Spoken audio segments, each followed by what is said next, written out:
ఒకప్పుడు 60+ తర్వాత మనకు మోకాలు నొప్పులు కీళ్ళ నొప్పులు వచ్చేవి, మళ్ళీ ఒక 30+ ఇప్పుడు టీనేజర్స్కి పిల్లలకు కూడా we're seeing so many bone problems.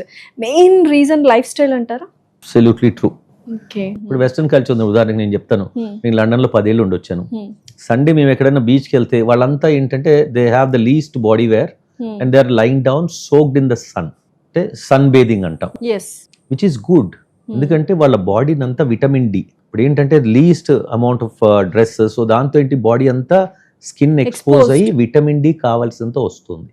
మనకేంటి స్వతహాగా ఇప్పుడు ఏషియన్ ఏంటి మనకి భయము, అమ్మో సన్లో ఉంటే డార్క్ అయిపోతామని. సో సో ఆ భయంతో ఏంటి మనము అంత ఎక్స్పోజ్ అవ్వము. సో మనకి విటమిన్ డి చాలా తక్కువ ఉంటుంది అందరితో కంపేర్ చేస్తే. సో ఇదొకటి. ఫిజికల్ యాక్టివిటీ, ఇప్పుడు అక్కడ ఇక్కడ నేను కంపేర్ చేసి చూసింది ఏంటంటే అక్కడ ఉన్నారు ఒబిసిటీ, కాకపోతే అక్కడ లోవర్ క్లాస్ పీపుల్ ఎక్కువ ఒబీస్ ఉంటారు, కొంచెం middle class higher class for all maintaining. ఇక్కడ మన దగ్గర ఏమవుతుందంటే ఇక్కడ అన్ని క్లాసులు అంతే అయిపోయింది. ఇప్పుడు యాక్చువల్ లోవర్ క్లాస్ పీపులే కొద్దిగా కష్టపడుతున్నారు కాబట్టి పర్లేదు. ఒక క్లాస్ అయిపోయిన తర్వాత ఏమవుతుందంటే అండి, for everything there is no some cushioning. ఇప్పుడు అంతే. ఇప్పుడు ఏంటి, ఇప్పుడు మొన్న ఏదో నేను సడన్ గా మర్చిపోయినది కొంటాము, బ్లింక్ ఇట్ చేయను అన్నారు. I don't want say the word, but అంటే ఇట్లాంటివి చాలా ఉన్నాయి.